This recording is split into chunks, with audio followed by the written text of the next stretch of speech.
Hello, people. Hello, good people.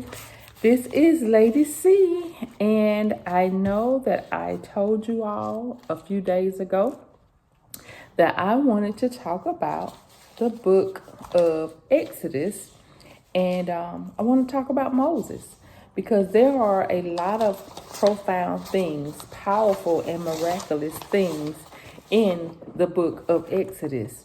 And there are about 40 chapters in this in this section, and they all have a revelation in it. They all have a powerful word. And I kind of gave you guys a synopsis or a little introduction of where I was going with it and what I wanted to do. And so let's just dive right on in. And I did tell you that I was gonna try to cover the first 7, but I don't want to rush it too much. Because we may miss some things. So I'm just going to cover the first few chapters at this time, so my videos won't be too long. Okay, so in the book of Exodus, beginning at chapter 1, the first book, it kind of gives an intro how, Joseph, the story of Joseph, about the coat of many colors, the dreaming and the being able to interpret dreams. And okay, so you know that story. Well, Joseph died, his whole family died, that generation died, and Pharaoh, as he grew up, he became the next king. So Pharaoh didn't know Joseph or anything about him, and that time had passed. But the Hebrews and the Israelites, they were still multiplying, and Pharaoh said, "Oh my God." What's going on here? There's too many people. They might plot with the enemy, and then they may turn against us. So why are we friends with the children of Israel? Why? So that's what Pharaoh was saying.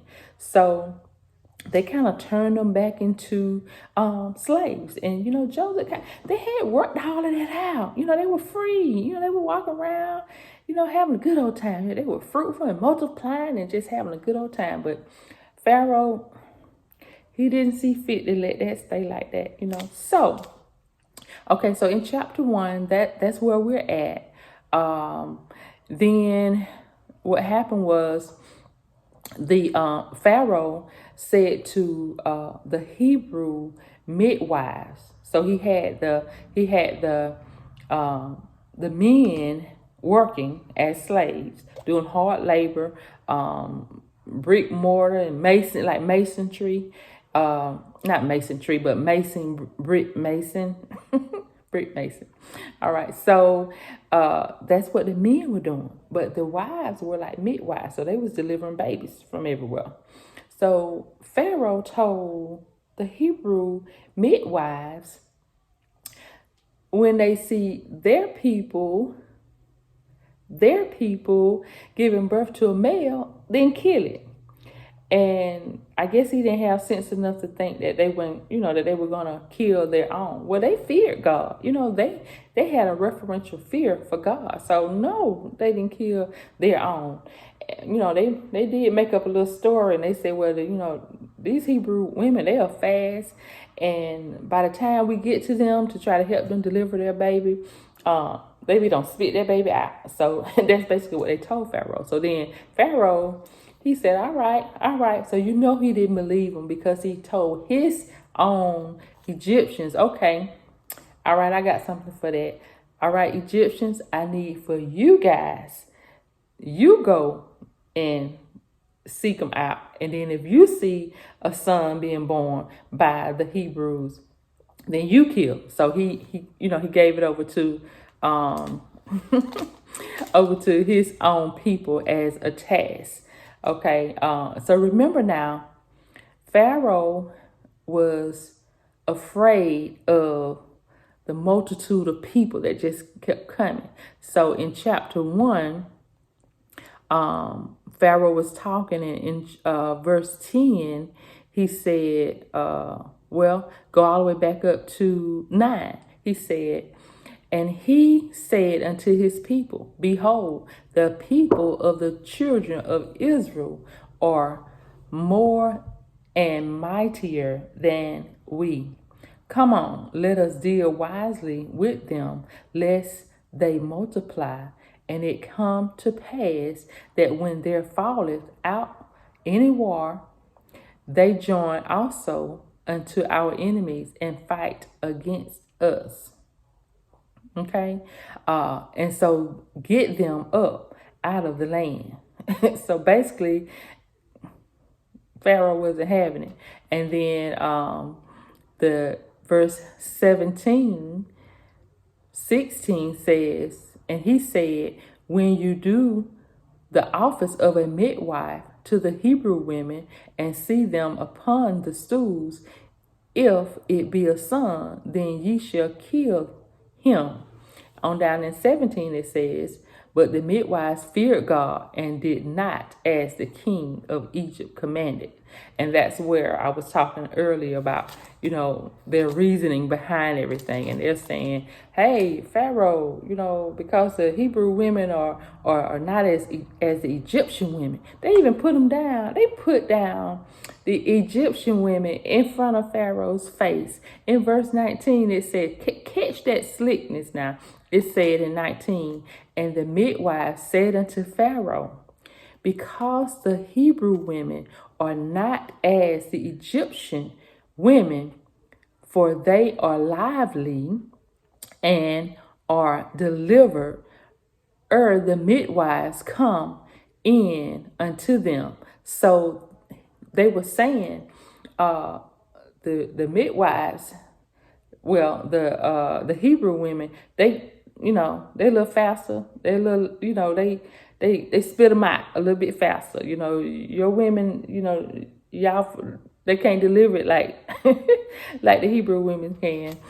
So you had to see it. It was a little sidebar slide in joke right there. And so that's when Pharaoh said, all right, I got something for you. All right, so going to verse 2, chapter 2. It said, and the women conceived and bare a son. And when she saw him that he was a goodly child, she hid him for 3 months. So this is Moses' mother. So Moses' mom, she hid him because she knew the decree of Pharaoh. She hid her son for 3 months. And then the sister, she wrapped him up and put him in the river and covered him with some bushes, and he was floating down the river because she didn't want her brother to die as well. She loved her brother, as they all did. So the Pharaoh's daughter was going down to take a bath, and she found him, and then out popped Miriam saying, "Oh, you got what you got there? I know someone that could nurse him for you, and all this good stuff." She just boosted it up, and then Pharaoh's daughter said, "Okay, all right, go get someone," and so which was the mom. So she was gonna pay her, to nurse him. And when Moses was older, she had to, of course, give him back to Pharaoh's daughter. Now it says that Pharaoh's daughter, she adopted Moses. So, what does that make Pharaoh? That was my question when I was talking about that earlier. What does that make Pharaoh?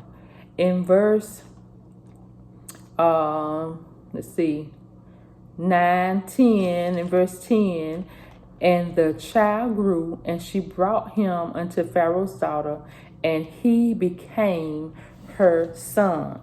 If Moses became Pharaoh's daughter's son, then Moses becomes Pharaoh's grandson.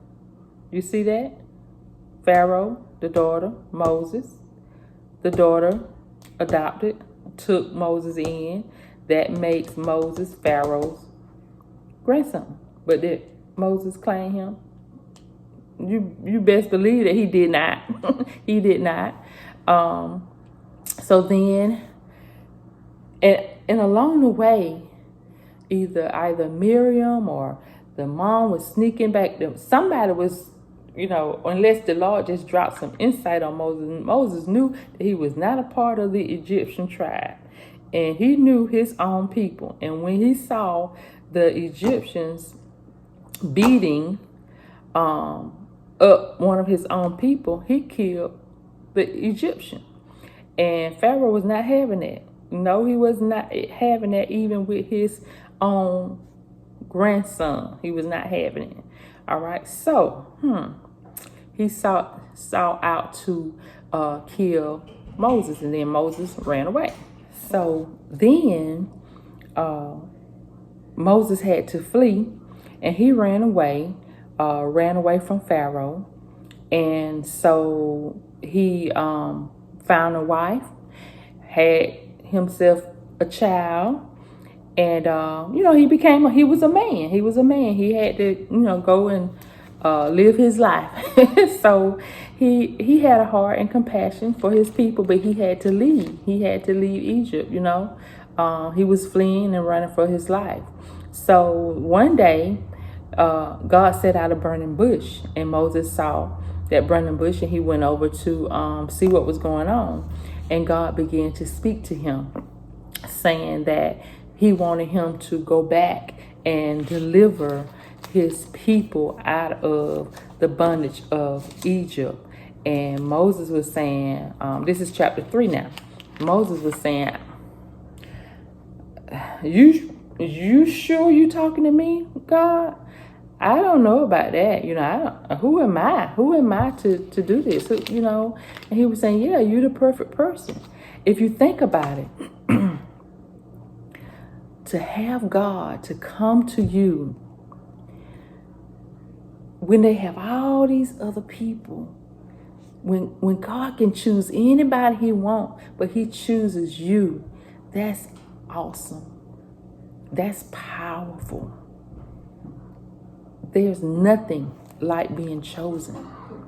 And we have to really, really think about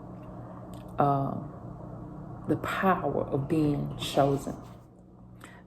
In verse 3 and 4, when Moses saw the burning bush, he went over to it. And when God saw that, he noticed that he was coming over to see what it was all about.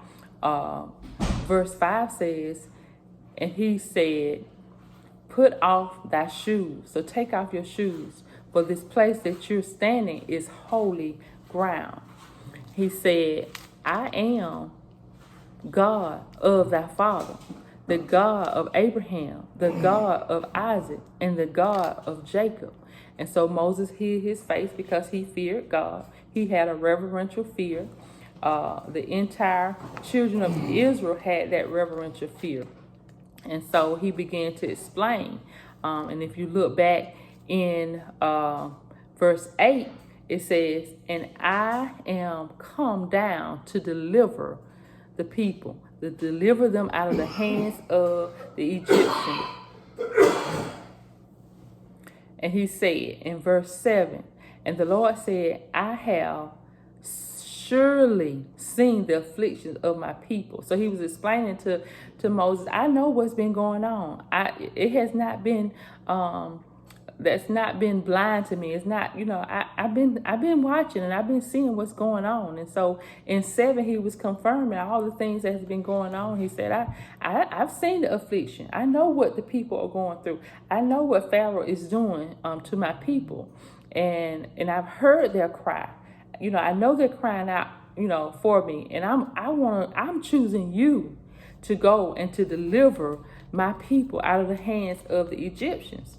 And like I said earlier, to be chosen by God is a powerful, powerful thing. And that's what God wanted to do. And he chose Moses.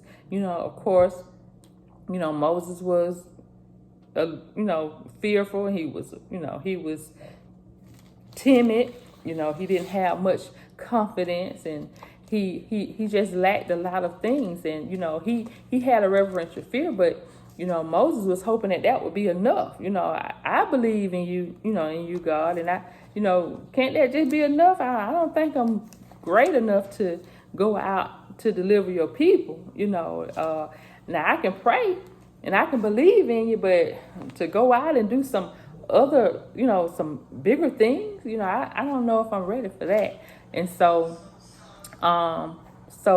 basically God had to encourage Moses, and he had to, all the way down from 9 all the way to 22, for the rest of chapter 3, he was just basically just telling him, Moses was telling God, who am I? It says it in verse 11. And Moses said unto God, who am I that I should go unto Pharaoh, and that I should bring forth the children of Israel? So he didn't have any faith in himself. And God said, I got you. I'm going to go with you.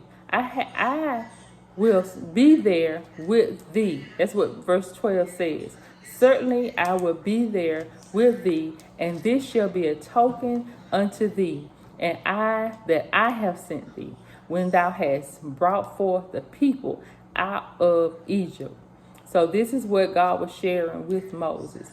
And he was saying, well, who shall I say, who sent me? Who, what is his name? What if they ask me that? And God said unto Moses, I am that I am. That's what you tell them. I am that I am.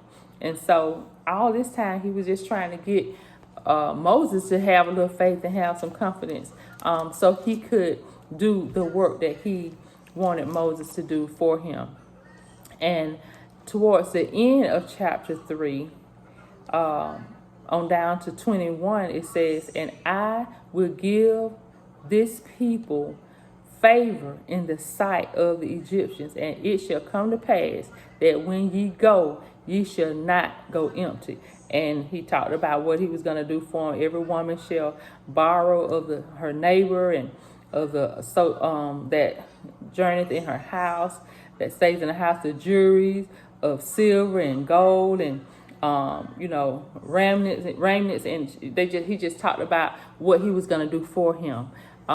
Moses still was a little wavering in his faith, but the chapters 1 through 3 is basically the entire introduction of what God was about to do in Moses' life and through Moses. And the next chapter, chapter 4, it talks about how God equips Moses. So when we come back and resume, we're going to start off with how did God equip Moses? How did he equip Moses? And then we'll talk about how Aaron comes in to play in this whole, his brother, in this whole scenario, and how he ended up going with him, because that wasn't the plan, but God had to make provisions, and we're going to talk about that and how God equipped Moses on this journey. Amen. So we're going to stop right there. That's chapters 1 through 3, and we will resume with chapter 4 when we come back. So stay tuned. Go ahead and read up on chapter 4, 5, 6, and maybe a few more verses over, and then we will continue to talk about the story in the life of Moses and how God used him mightily. Amen. Amen. That's all for now. This is Lady C signing out. Love you guys. Bye-bye.